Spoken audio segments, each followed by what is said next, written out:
তখন ওই দুগ্ধবতী গাভীকে কারো দহন করার প্রয়োজন হয় না।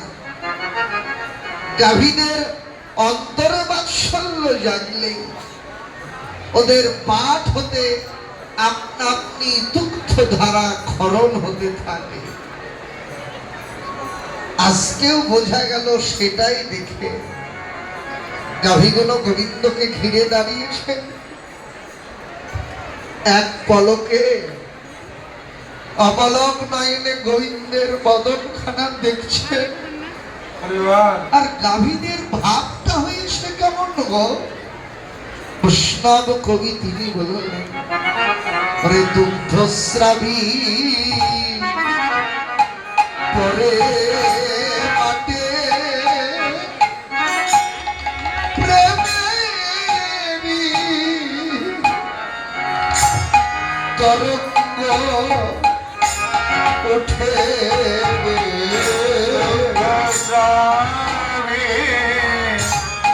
পরে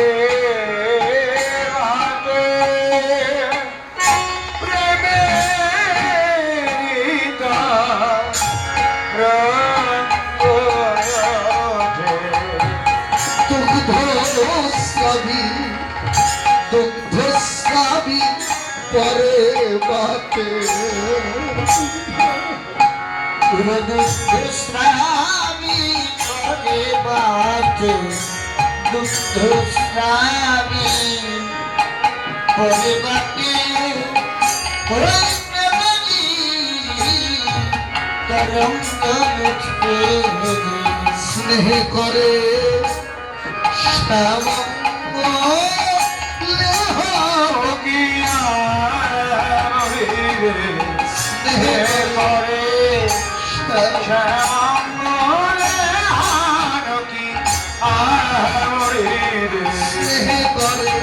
রসনা উল্টাইয়া স্নেহ করে রসনা উল্টাইয়া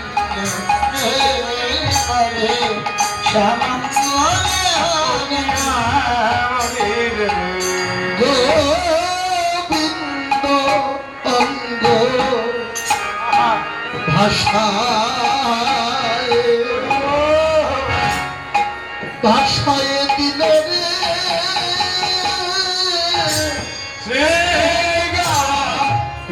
গোবিন্দ অঙ্গ ভাষায়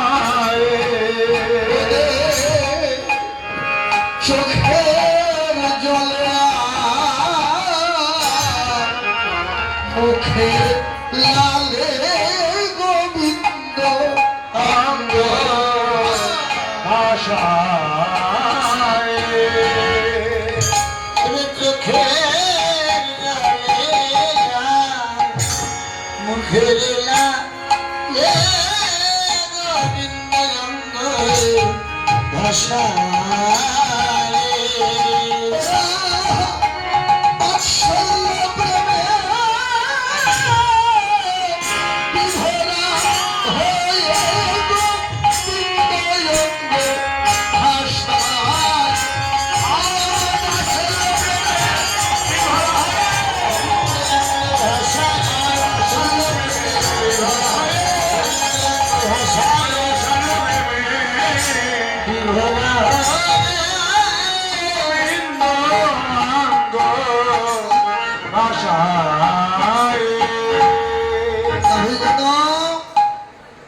গোবিন্দাঙ্গ চেটে গোবিন্দকে আদর সোহাগ করে দিচ্ছেন বাৎসল্য প্রেমে বিভোরা হয়ে। তবে মজার বিষয়টা কোথায়?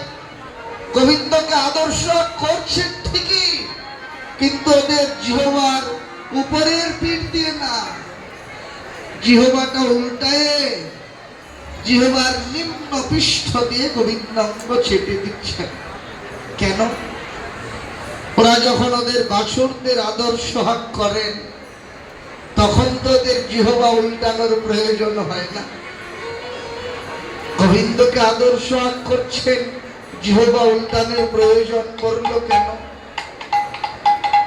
ভাগবত উত্তর দিলেন এটাই হলো বিশুদ্ধ ভালোবাসার একমাত্র প্রধানতম লক্ষণ। নিজে কষ্ট পাবে, নিজে জ্বালায় জর্জরিত হবে, নিজে দুঃখের সাগরে ডুবে হাবুডুবু খাবে, কিন্তু ভালোবাসার মানুষকে এতটুকু পরিমাণ আঘাত লাগতে দেবে না। বৃন্দাবনের প্রাণী তো গোবিন্দ সুখ ওদের অন্তর ভরা, গাভীদের ভাবনা, ওদের জিহ্বার উপরের পৃষ্ঠ অত্যন্ত কর্কশ ধারালো, আর গোবিন্দের হলো নবনীত কোমল অঙ্গ। জিহ্বার উপরের পিঠ দিয়ে যদি গোবিন্দাঙ্গ চেপে দেয়, ওরা গোবিন্দের কোমল অঙ্গে আঘাত লাগবে। তাই জিহ্বার নিম্ন পিঠ দিয়ে গোবিন্দাঙ্গ চেপে আদর্শ হাত করে দিচ্ছে।